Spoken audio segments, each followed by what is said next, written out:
ہمارے چینل کو سبسکرائب کریں اور بیل آئیکن دبائیں۔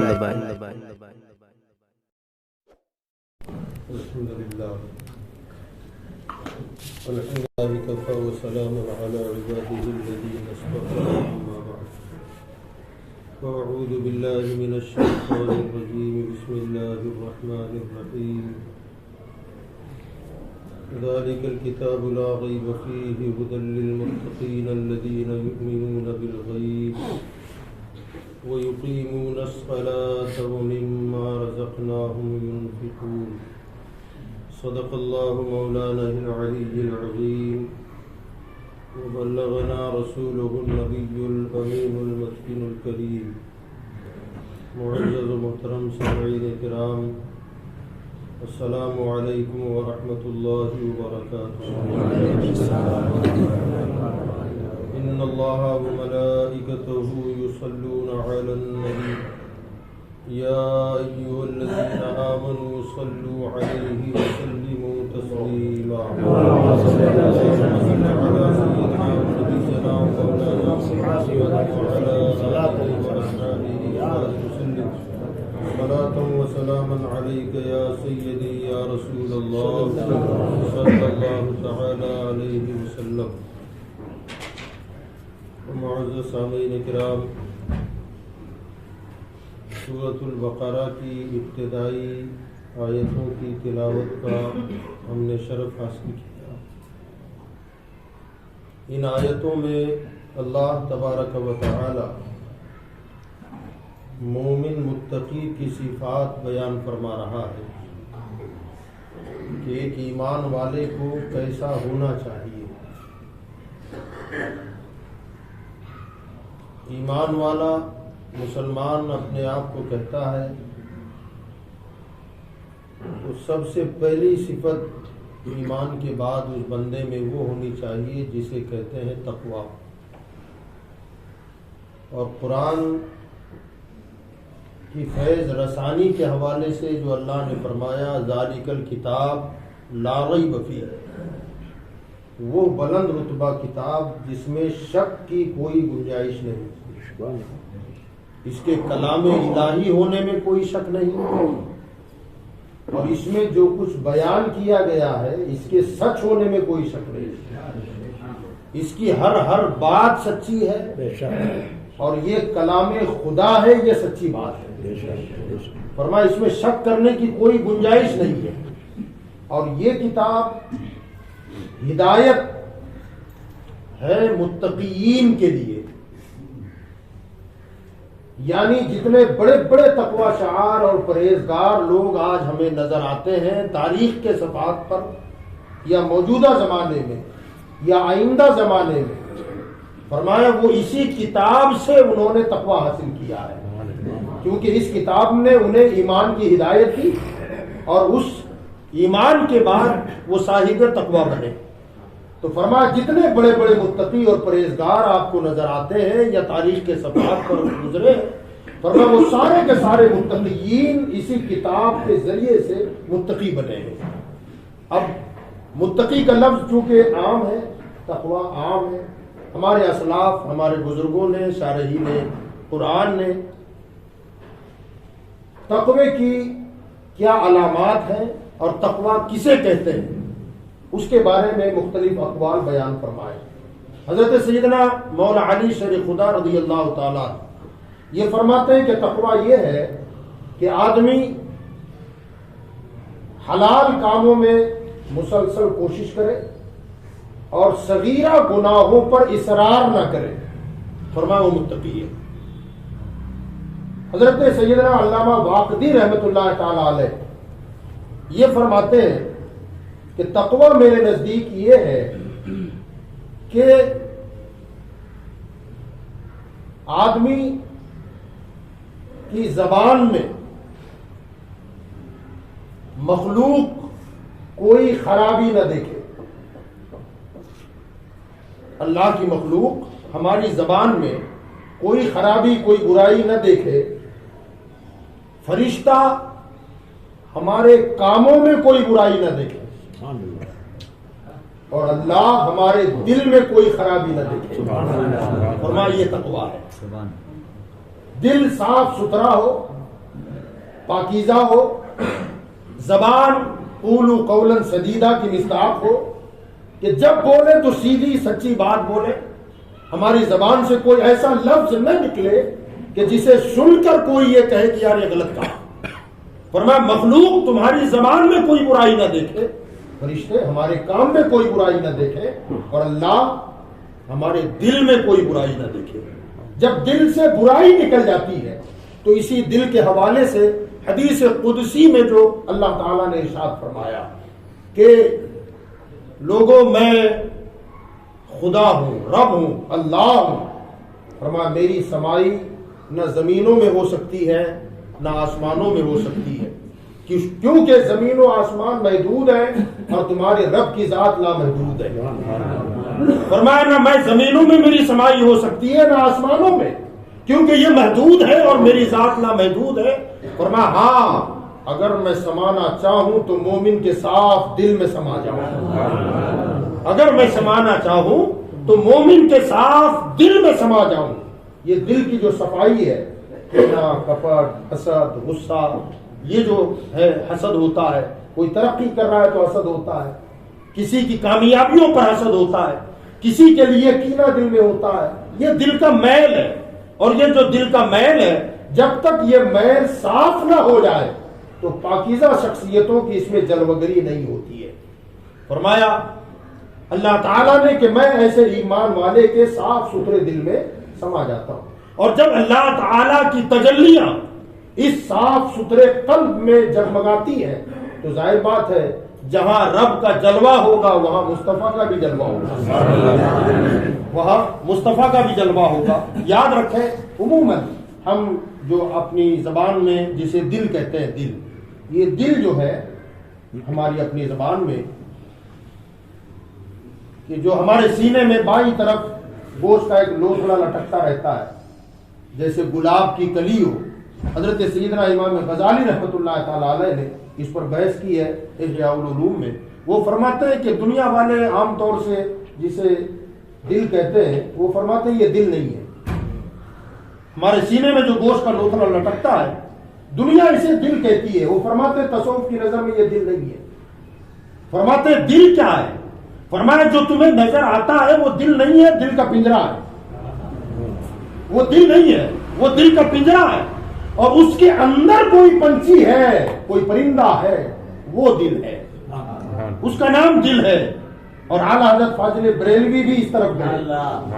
امام احمد رضا فاضل بریلوی کا جو مشہور زمانہ شعر ہے اگر اس کو تصوف کی دنیا میں لے جائے تو آپ کو سیدنا امام غزالی رحمۃ اللہ علیہ کے قول کی تشریح ملے گی. آپ فرماتے ہیں کہ ارے اے خدا کے بندو کوئی میرے دل کو ڈھونڈو. اب سوال یہ ہے کہ جب دل والا خود یہاں بیٹھا ہوا ہے، اب ظاہر بات ہے جب اس کا ڈھانچہ یہاں ہے اور وہ کہہ رہے ہیں کہ میرے دل کو ڈھونڈو، تو حضرت آپ کے سینے میں ہے وہ دل، اسے کہاں ڈھونڈے؟ اعلیٰ حضرت نے جو فرمایا ارے خدا کے بندو کوئی میرے دل کو ڈھونڈو، ابھی پاس تھا میرے وہ، ابھی کیا ہوا خدایا، نہ کوئی گیا نہ آیا. آخر میں کیا فرمایا؟ ہمیں اے رضا دل کا پتہ چلا بمشکل. یعنی جو دل والا ہے وہ دل ڈھونڈوا رہا ہے اور ڈھونڈنے والے ڈھونڈ کر بتا رہے ہیں. حالانکہ جب بتا رہے ہیں جسے بتایا جا رہا ہے اس کا ڈھانچہ بھی یہی ہے اور اندر جو ہم جسے دل کہتے ہیں وہ بھی ڈھانچے کے ساتھ ہے. تو آخر ڈھونڈوایا کیا گیا اور ڈھونڈنے والوں نے کیا ڈھونڈا؟ تو وہ اصل جو دل ہے وہ انہیں ملا بھی، وہ ہمیں ملا بمشکل. کہاں ملا؟ در روضہ کے مقابل وہ ہمیں نظر آیا. پتا چلا احمد رضا رہتے بریلی میں تھے اور یہ دل کا جو پنجرا ہے وہ بھی بریلی میں تھا، مگر اصل جو دل ہے وہ دل مدینہ میں یار میں تھا. اور یاد رکھیں اسی بات کو ایک مرتبہ کسی پیر صاحب نے کسی مرید سے پوچھ لیا، پوچھا کہ بیٹا مجھے بتاؤ کہ مومن کا دل کہاں رہتا ہے؟ ہم جیسا سمجھتے ہیں اسی انداز میں اس شخص نے کہا کہ حضور مومن کا دل سینے میں بائیں طرف رہتا ہے. تو حضرت نے فرمایا ادھر تو کافر کا بھی رہتا ہے، میں تو ایمان والے کا پوچھ رہا ہوں. تو وہ کہنے لگے حضور مجھے پتا نہیں ہے. تو حضرت نے فرمایا چلو عاشق کا دل کہاں رہتا ہے وہ بتاؤ. وہ کہنے لگے حضرت جب مومن کا دل کا پتا نہیں ہے تو عاشق کا دل کیا بتاؤں میں, حضور آپ ہی کرم فرما دیں. تو حضرت نے فرمایا کہ مومن کا دل یار کی چوکٹ پہ رہتا ہے, مومن کا دل یار کی چوکٹ پہ رہتا ہے. کہ حضور عاشق کا دل کہیں نہیں جاتا, یار خود اس میں چلا آتا ہے, یار خود اس میں چلا آتا ہے. اور جو بات اعلیٰ حضرت نے فرمائی حضرت امام غزالی کے قول کے مطابق, وہی بات حضور تاج الشریعہ بھی فرماتے ہیں. حضور تاج الشریعہ بدر الطریقہ علامہ اختر رضا ازہری رحمۃ اللہ تعالی علیہ وہ فرماتے ہیں, وہ مشہور زمانہ نعت, سمجھ جا اے دل مستر مدینہ آنے والا ہے, لٹا اے چشم تر گوہر مدینہ آنے والا ہے. آگے فرماتے ہیں مدینہ آ گیا, اب دیر کیا ہے, صرف اتنی سی, تو خالی کر یہ دل کا گھر, یہ دل کا گھر والی بات. فرمایا تو خالی کر یہ دل کا گھر, مدینہ آنے والا ہے. تو مدینہ سے مراد گنبد و مینار نہیں ہے, یہاں مکینہ گنبد خضرا ہے. فرمایا یہ دل کو خالی کر تاکہ مدینے کے تاجدار کی جلوگری اس دل میں ہو جائے. اب یہ دل خالی کیسے ہوگا, تو وہی غصہ, حسد, کینہ, کبر اس سے پاک ہو جائے تو پھر مدینے کے مصطفیٰ کی جلوگری ہوتی ہے, سرکار مدینہ صلی اللہ علیہ وسلم کی جلوگری ہوتی ہے. اور یہی بات حضرت سیدنا بابا فرید الدین گنج شکر رحمت اللہ تعالی علیہ, ان کے قول سے بھی ہم کو ملتی ہے. ایک مرتبہ یہ کسی روڈ سے گزر رہے تھے, مارکیٹ لگا ہوا ہے, دونوں طرف دکانیں کھلی ہوئی ہیں. انہی دکانوں کی لائن میں ایک روئی پینجنے والا, دنیا روئی کپاس سے بیج الگ کر رہا ہے اور روئی الگ کر رہا ہے. اب مشینیں نکل آئیں, پرانے زمانوں میں گٹار نما ہوتا تھا, اس پر کپاس ڈالتے تھے اور وہ دھنکتا رہتا تھا, اس کے بنولے الگ ہوتے, روئی الگ ہو جاتی. تو حضرت سیدنا بابا فرید الدین گنج شکر رحمت اللہ علیہ وہاں جب پہنچے تو روڈ پہ سینکڑوں لوگ آ رہے ہیں, جا رہے ہیں, مگر یہ بندہ ہے کہ اپنی دھن میں لگا ہوا ہے, اپنی دھن میں لگا ہے, نہ آنے والوں کو دیکھتا ہے, نہ جانے والوں کو دیکھتا ہے, کون آیا کون گیا اسے کوئی پرواہ نہیں. وہ اس کی توجہ پوری کا پوری اپنی کپاس پر ہے. تو حضرت رک گئے اور رکے ہوئے انداز میں آنکھ بند کر لی, پھر کھولی, پھر بند کر لی, پھر کھولی, اور پھر اپنی زبان میں مست ہو کر کہنے لگے دھن رے دھنیے اپنی دھن. دنیا کہتے ہیں اسے, کہا دھن رے دھنیے اپنی دھن, پرائی دھن نہ پاپ نہ پن, تیری کپاس میں چار بنولے, ہرس ہوس غصہ کینہ, ایک ایک کر کے ان کو چن, دھن رے دھنیے اپنی دھن. فرمایا دوسروں پر کیا نظر ڈالتا ہے, اس نے یہ کیا, اس نے وہ کیا, اس نے وہ کیا. فرمایا دیکھ ایک کپاس ہے نکلی ہے کھیت سے, مگر جب تک اس کے اندر بیج ہے کوئی اسے اتنی عقیدت سے تکیہ بنا کر نہیں رکھتا, کوئی گدا بنا کر نہیں لیٹتا. جب تک اس کے اندر سے بیج نہ نکل جائے وہ قابل استعمال نہیں ہوتی. اور جب کپاس سے بیج نکل جائے تو بادشاہوں کا تکیہ بن جاتا ہے, بادشاہوں کی سیج بن جاتا ہے, بادشاہوں کا گدا بن جاتا ہے. فرمایا تیرے اندر بھی تو بھی ایک کپاس کی طرح ہے, اور تیری کپاس میں ہرس ہوس غصہ کینہ یہ بیج ہے. جب تک یہ بیج رہے گے شہنشاہ کونین کی مسند نہیں بنے گا, بادشاہ کونو مکہ کی مسند نہیں بنے گا. اپنے اندر سے یہ خرابیاں نکال تاکہ مصطفیٰ تجھے اپنا تکیہ بنا سکے. فرمایا دھن رے دھنیے اپنی دھن, پرائی دھن نہ پاپ نہ پن, تیری کپاس میں چار بنولے, ہرس ہوس غصہ کینہ, ایک ایک کر کے ان کو چن تو کامیاب ہو جائے گا. فرمایا حدیث پاک میں, آپ نے وہ بہت مشہور حدیث ہے, ایک صحابی رسول سرکار کے زمانے میں, سنیں آپ, سرکار دو عالم صلی اللہ علیہ وسلم زمانے پاک میں ان کا معمول تھا مسلسل روزہ, ایک دن میں پورا قرآن مکمل, رات بھر عبادت, یہ معمول تھا ان کا. جب یہ خبر سرکار کو ملی تو اس کے بعد سرکار نے کمی کر دی تھی کہ اس کی اجازت نہیں ہے, تم پر تمہاری جان کا حق ہے, نفس کا حق ہے, آنکھوں کا حق ہے, بیوی بچوں کا حق ہے, سب کا حق مار کے اللہ کو دینا چاہتے ہو. فرمایا اللہ ایسی عبادت قبول نہیں فرمائے گا. سب کا حق ادا کر اور پھر اس کے ساتھ اللہ کا بھی حق ادا کر. انہیں کمی کرنے کا حکم دیا, لیکن جب کمی کرنے کا حکم دیا نہیں تھا تب کی بات، وہ صحابی خود بیان کرتے ہیں کہ ہم لوگ مسجد نبوی میں حضور صلی اللہ علیہ وسلم کے ساتھ بیٹھے ہوئے تھے، گفتگو ہو رہی تھی، اتنے میں ہمارے آقا صلی اللہ علیہ وسلم نے ارشاد فرمایا کہ ابھی اس دروازے سے ایک بندہ اس حالت میں آئے گا کہ اس کے اعضائے وضو تر ہوں گے، ہاتھ میں چپل پکڑ کے آئے گا، اسے دیکھنا وہ جنتی ہے۔ ہماری نظریں دروازے پر جم گئی، فرمایا ایک صحابی رسول واقعی اسی حالت میں آئے، چہرے پر وضو کے آثار تھے، ہاتھ میں چپل پکڑے ہوئے آئے، سب نے دیکھا۔ وہ آئے اور آ کر کے بیٹھ گئے محفل میں۔ فرمایا دوسرا دن آیا، ایسے ہی ہم بیٹھے تھے، سرکار نے پھر وہی بات دہرائی، اب جو دروازے سے آئے گا اس کے اعضائے وضو پانی کے اثر سے متاثر ہوں گے، ہاتھ میں چپل پکڑے ہوئے آئے گا، اسے دیکھ لو وہ جنتی ہے۔ فرمایا 3 دن ایسا فرمایا، اور یہ صحابی کہتے ہیں میرا عمل یہ تھا کہ ایک دن میں پورا قرآن پورا کرتا تھا، ہر روز روزہ رکھتا تھا، پوری رات نوافل میں گزارتا تھا۔ مجھے جستجو ہوئی کہ یار میں اتنا عبادت گزار ہوں، سرکار نے یہ بشارت مجھے نہیں دی، اس کو دی ہے، آخر اس میں کیا کمال ہے وہ ذرا دیکھو، وہ ڈھونڈوں۔ فرماتے وہ جن کو جنت کی بشارت دی تھی نا، لوگوں کو بتایا تھا وہ جنتی ہے، وہ فرماتے وہ معمر تھے، اور جو صاحب روزانہ روزہ رکھتے تھے وہ ذرا جوان تھے۔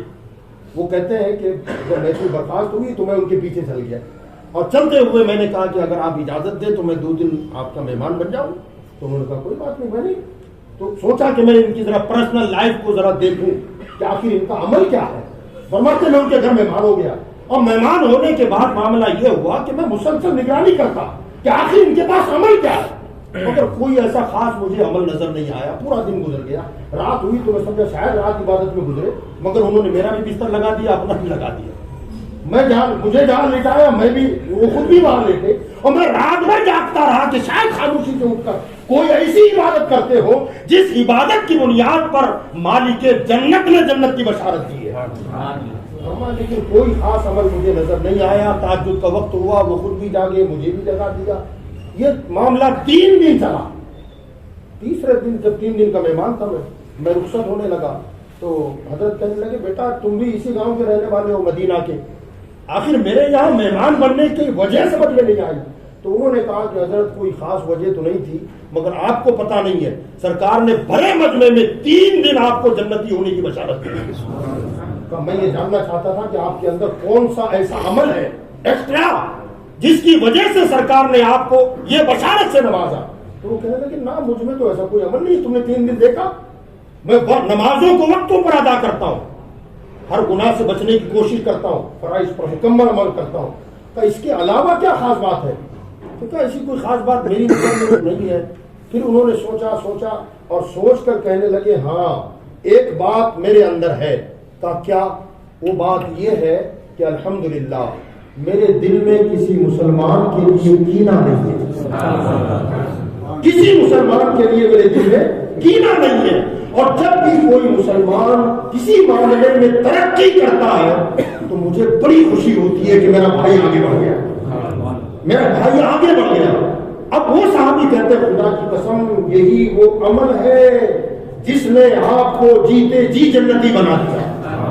میرے بھائیوں یہ ہے ہدی للمتقین کہ دل کا پاک ہونا، صاف ہونا، تو یہ پہلی علامت اللہ ہمارے سینوں کو کینوں سے پاک کر دے۔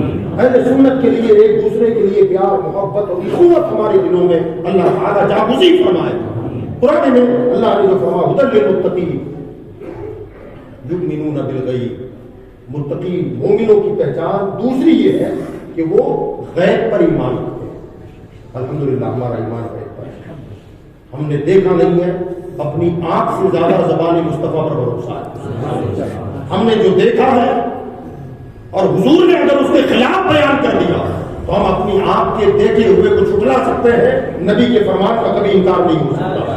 یہ ہمارے آقا صلی اللہ علیہ وسلم کے فرمان پر ایمان لانا کہ دیکھو مت، زبان رسالت پر ایمان لے آؤ، بس یہی ایمان ہے۔ انہوں نے جو فرما دیا، مختصر چھوٹی سی حدیث، حضور صلی اللہ علیہ وسلم ایک مرتبہ مدینہ کی گلی سے گزر رہے تھے تو تو آپ نے ایک گھر میں رونے کی آواز سنی, آپ رک گئے اور رک کر صحابہ سے فرمائیں کہ رونے کی آواز کیوں آ رہی ہے؟ تو صحابہ نے کہا رسول اللہ ایک خاتون ہے جس کا چھوٹا سا بچہ انتقال کر گیا, 10-12 سال کا تھا, اس کے غم میں وہ مسلسل روتی رہتی ہے. سرکار نے فرمایا اسے آواز دو کہ میں کھڑا ہوں دروازے پر. سبحان اللہ, سرکار جس کے دروازے پر کھڑے ہو وہ دروازہ کیسا ہوگا؟ فرمایا بلا اسے. وہ آئی اور آنے کے بعد سرکار نے اسے تسلی دی, فرمایا سب کو مرنا ہے, آج تمہارا بچہ گیا ہے, کل ہمیں بھی دنیا چھوڑ کے جانا ہے, روتی کیوں, صبر کرو, اللہ اجر دے گا. وہ خاتون کہنے لگی حضور بات دراصل یہ ہے کہ میرا بیٹا کا معاملہ یہ تھا کہ جب تک وہ میرے سینے پر ہاتھ رکھ کے نہ سوئے نیند نہیں آتی تھی, کبھی نہیں سوتا تھا. کا سرکار بس مجھے ایک فکر لگی ہے, یہ پتہ نہیں اب کس حال میں ہوگا, کس حال میں ہوگا, اللہ نے اس کے ساتھ کیا معاملہ کیا ہوگا. اللہ نے ہمارے آقا کو وہ پاور دیا تھا, وہ اختیار دیا تھا کہ خالق کل نے آپ کو مالک کل بنا دیا, دونوں جہاں ہے آپ کے قبضہ و اختیار میں. اور سرکار مدینہ صلی اللہ علیہ وسلم کا دریائے کرم جوش میں آیا اور فرمایا تیرا بیٹا جنت میں ہے, تیرا بیٹا جنت میں ہے.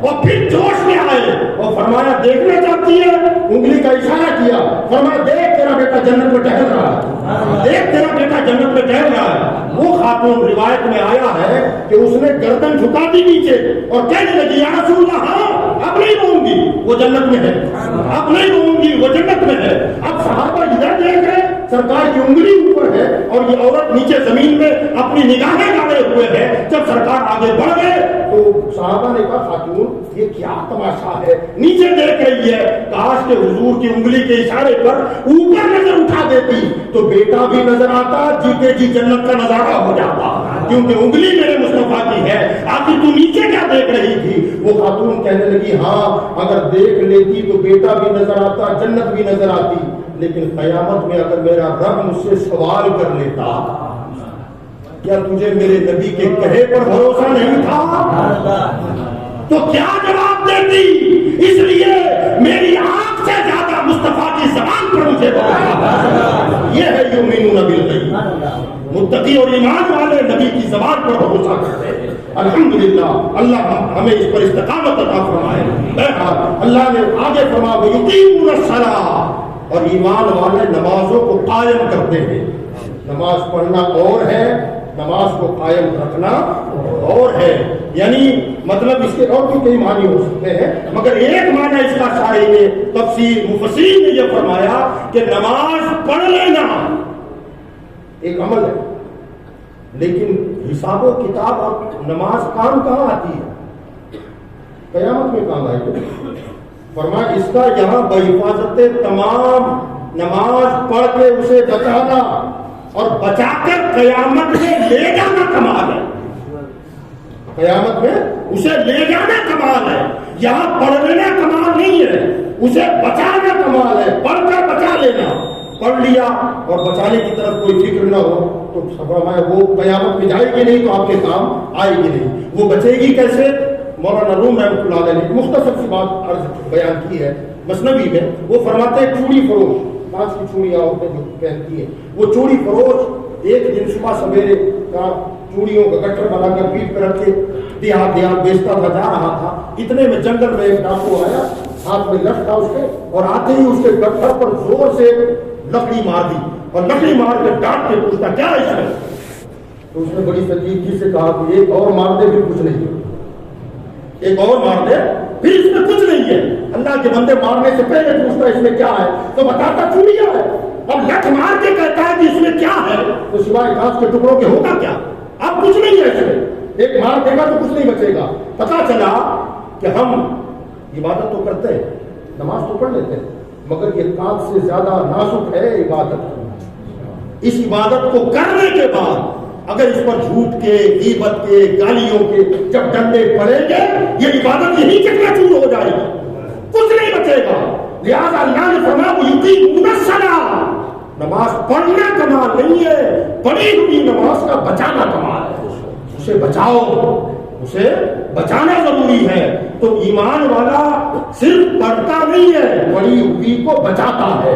اگلی علامت اللہ نے یہ بیان فرمائی وَمِمَّا رَزَقْنَاهُمْ يُنْفِقُونَ, کہ متقی اور مومن بندے کی بڑی علامت میں سے یہ ہے کہ ہمارے دی ہوئے رزق میں سے وہ ہمارے نام پر خرچ بھی کرتا ہے، اللہ کے نام پر لٹاتا بھی ہے۔ ظاہر بات ہے اللہ تعالیٰ منقسم حقیقی ہے، وہ سب کا مالک ہے، سب کا خالق ہے، وہ اگر چاہتا تو سب کو دولت سے نواز دیتا، مگر کیا وجہ ہے کہ بعض کو دولت دیا، بعض کو غربت میں رکھا، بعض کو کمزور کیا، بعض کو بہت اونچا کر دیا؟ آخر وجہ کیا ہے؟ اللہ انفاق دیکھنا چاہتا ہے، میں تجھے زیادہ دیتا ہوں، کسی کو کمتر کرتا ہوں، تاکہ تیرا خزانہ کتنا کھلتا ہے، اب تیرا خزانہ جتنا میرے نام پہ کھلے گا، میرا خزانہ تیرے لیے اتنا ہی زیادہ کھلتا جائے گا۔ فرمایا اس لیے کہ میرے خزانے میں کوئی کمی نہیں ہے۔ قرآن مجید میں انفاق فی سبیل اللہ کے حوالے سے اللہ تعالیٰ نے تمثیلاً بیان فرمایا، مثل الذین ينفقون اموالهم فی سبیل اللہ کمثل حبۃ انبتت سبع سنابل فی کل سنبلۃ مئۃ حبۃ واللہ یضاعفہ لمن یشاء واللہ واسع علیم۔ اللہ فرماتا ہے اس کی مثال جو میرے نام پر کچھ خرچ کرتا ہے، انفاق کرتا ہے، ایسی ہے جیسے گندم کا دانہ زمین میں ڈالا گیا، انبتت سبع سنابل، فرمایا پودا نکلا، ایک پودے میں 7 بالیاں لگی اور ہر بالی میں 100 دانہ، ہر بالی میں 100 دانہ۔ فرمایا میرے بھروسے ایک دانہ زمین میں ڈالا تھا، میں نے 700 روٹا دیا ہے۔ فرمایا میرے نام پر انفاق کرنے والے، میرے راستے میں خرچ کرنے والوں کی مثال ایسی ہے کہ ایک ڈالو تو 700 لوٹاتا ہوں، اور فرمایا واللہ یضاعفہ لمن یشاء، اسی پر بس نہیں، جس کے لیے چاہوں اور زیادہ بھی کر دوں اور مزید کر دوں، مولا جس کے لیے چاہے زیادہ کیوں، تو فرمایا واللہ واسع علیم، میں علم والا بھی ہوں اور حکمت والا بھی ہوں، میں جانتا ہوں کس نے کس خلوص کے ساتھ دیا۔ اب جس کا جتنا خلوص بڑھتا جائے گا اللہ کی طرف سے عطائیں بڑھتی جائے گی، جس میں جتنا اخلاص ہوگا اللہ بھی اپنی عطاؤں کے دروازے کھول دے گا۔ تو انفاق فی سبیل اللہ، اللہ کے راستے میں خرچ کرنا، یہ ایمان والوں کی علامات میں سے ہے، ان کی نشانیوں میں سے ہے۔ لہذا اپنے مال میں سے زکوٰۃ تو فرض ہے، اس سے انکار کی کوئی گنجائش نہیں۔ یا انفاق فی سبیل اللہ جو ہے نا، یہ زکوٰۃ کے علاوہ کی بات ہے، یہ زکوٰۃ کے علاوہ کی بات ہے۔ زکوٰۃ تو واجب اور فرض ہے، اس کے علاوہ ظاہر بات ہے ہم جو بھی مال نکالیں تو اکثر لوگوں کے ذہنوں میں یہ ہوتا ہے کہ میں نے رمضان شریف میں اتنے لاکھ روپے نکال دی، ہم نے اتنے 1000 روپے نکال دیے، تو بھیا وہ تو اللہ کا حق تھا جو آپ نے نکالا، اب جو بچا یہ آپ کا ہے، اس میں سے اللہ کے لیے کیا نکالتے ہو، یہ بڑی بات ہے۔